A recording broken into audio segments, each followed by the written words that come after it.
Agora, Cris, falando da questão da comunicação assertiva, que eu acho que às vezes é algo muito simples, mas que do qual a gente ainda está um pouco distante, é tão comum, né, a gente ver pessoas que têm muito conhecimento, que são muito capazes, mas que na hora da comunicação encontram várias barreiras. Quais são as principais barreiras ou os principais vícios de linguagem, por exemplo, que bloqueiam às vezes uma boa porta aberta ou o início de uma conexão? Como a gente falou, assim, a comunicação eficaz, ela vai além do falar bem. Lógico que falar bem, você ter uma boa dicção, uma voz condizente com aquilo que você quer falar, isso abre portas, e é fundamental que a gente cuide disso. Mas quando eu falo dessa comunicação indo além, é pensando também nas atitudes, nos comportamentos e nos posicionamentos. Eu acho que é nesse caminho dessa conexão aí. Então, quando eu me posiciono, eu posso me conectar ou não com o outro. Então, a gente fala de 3 formas de se posicionar diante das situações. Eu posso me posicionar de uma forma assertiva, que é o ideal. Eu posso me posicionar de uma forma agressiva ou passiva. E o que diferencia? Quais são os elementos? Então, nós temos elementos corporais, então, como a pessoa se coloca em relação ao corpo, os elementos vocais, as atitudes também que a pessoa faz, às vezes a pessoa não fala nada, mas é uma atitude agressiva, é uma atitude passiva. O fato de não se posicionar ou de estar numa reunião e ficar travado e não falar nada é um posicionamento. Então, quais são as características desses 3 perfis? O perfil estilo de comunicação agressivo, normalmente são aquelas pessoas que falam muito alto, às vezes gesticulam de uma forma muito impositiva, mantêm um olhar muito fixo. Então, essas são as características que nós percebemos externamente. Mas internamente, o que muitas vezes está presente aí? Uma crença muito forte de que existe um lado certo e um lado errado. Se a pessoa ela tem essa crença, ela vai acreditar que ela está certa e que o outro posicionamento está errado. E para que eu possa realmente convencer o outro, eu tenho que combater. Eu tenho que falar de uma forma que ele vai ter que aceitar as minhas ideias. A gente fala assim, não é que você quer que o outro entenda as suas ideias, você quer que o outro engula as suas ideias. E uma vez eu atendi um advogado que ele veio justamente com essa queixa de as pessoas dizem que eu sou impositivo. E era um advogado que participava de júri e tal. Eu perguntei para ele, qual que é o pensamento quando você está lá, assim, o que você pensa?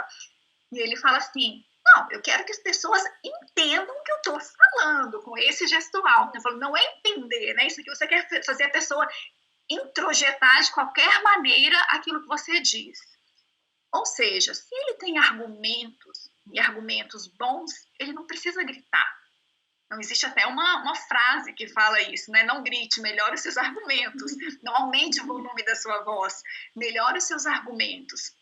Então, se eu tenho argumentos, pode ser que eu faça o outro entender e realmente ele mudar a opinião. As pessoas que se comportam de uma maneira passiva, externamente, elas mostram um olhar baixo, muitas vezes um volume de voz também muito baixo, uma voz às vezes trêmula, uma dificuldade de exteriorizar, uso de palavras, às vezes, muito que demonstram uma insegurança. Por exemplo, eu gostaria que isso não te incomodaria. Então, isso traz uma impressão de insegurança. Por quê? Por trás, dentro dessa pessoa, o que muitas vezes vive? Não, muitas vezes não podemos afirmar, mas vive uma autocrítica muito grande, uma dificuldade de aceitação, um medo do julgamento, um medo de errar. Então, elas são pessoas que têm uma insegurança muito forte. Mas o que acaba acontecendo? Por não conseguirem negar, e a negativa ela é importante, por não conseguirem negar, acabam ficando sobrecarregadas e fazendo mais do que deveriam, cansadas, estressadas, e isso gera muita frustração. Isso não equilibra a comunicação. Então, para que a gente tenha um equilíbrio, é fundamental o comportamento assertivo. As pessoas que se comportam de uma forma assertiva dizem o que pensam, mas não ofendem o outro. O que é interessante no comportamento assertivo? São pessoas que não desvio o olhar, por mais que na comunicação eu não fico o tempo todo olhando no olho da pessoa. Eu estou falando, eu olho para o lado. Quando falamos, nós olhamos menos do que quando escutamos. Então, aqui na nossa interação, você está o tempo todo olhando para mim. Em alguns momentos, eu olho para o lado, para quê? Para me organizar, para pensar nas ideias.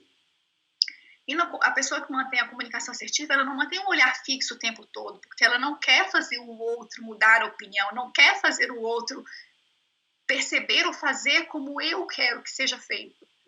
Ele quer mostrar o seu ponto de vista e mostrar uma forma diferente que ele pensa.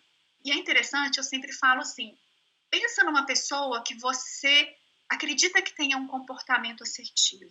Avalia as características externas, mas avalia também as atitudes, os comportamentos, como que essas pessoas escutam o outro. Normalmente são pessoas que também abrem a possibilidade de colaboração. Eu fiquei pensando enquanto você falava em duas questões. Primeiro que a gente vive numa cultura em que tem até um ditado que quem pode manda, quem não pode obedece, ou quem é esperto obedece.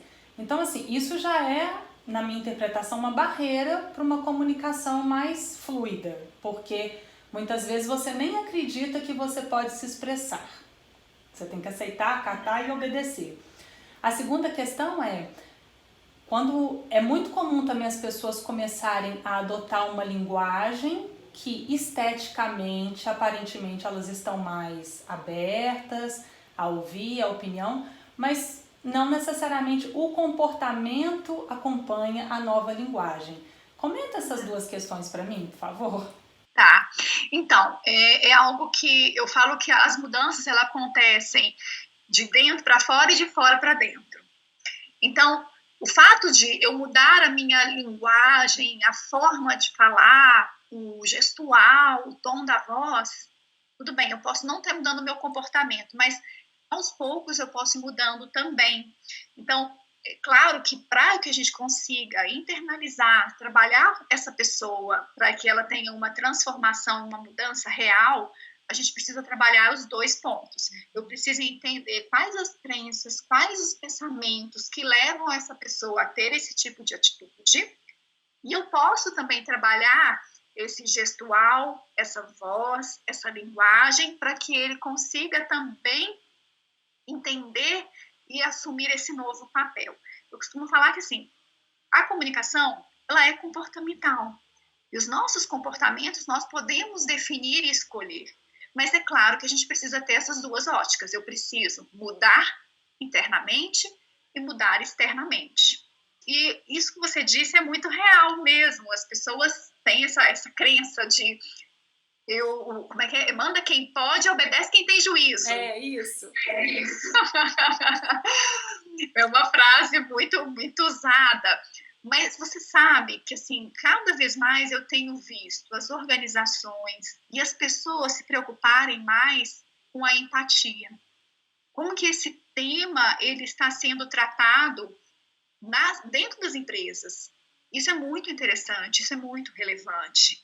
Então, a empatia, ela é fundamental para que para que haja mais equilíbrio nas relações. Sim. Um grande viés aí que é importante as pessoas saberem, como que, mas eu não sou uma pessoa empática, mas você pode treinar ser empático. Sim, sim. Que não é ser bonzinho. Também as pessoas me falam, mas então eu tenho que entender tudo que o outro diz, eu tenho que fazer tudo que o outro quer que eu faça.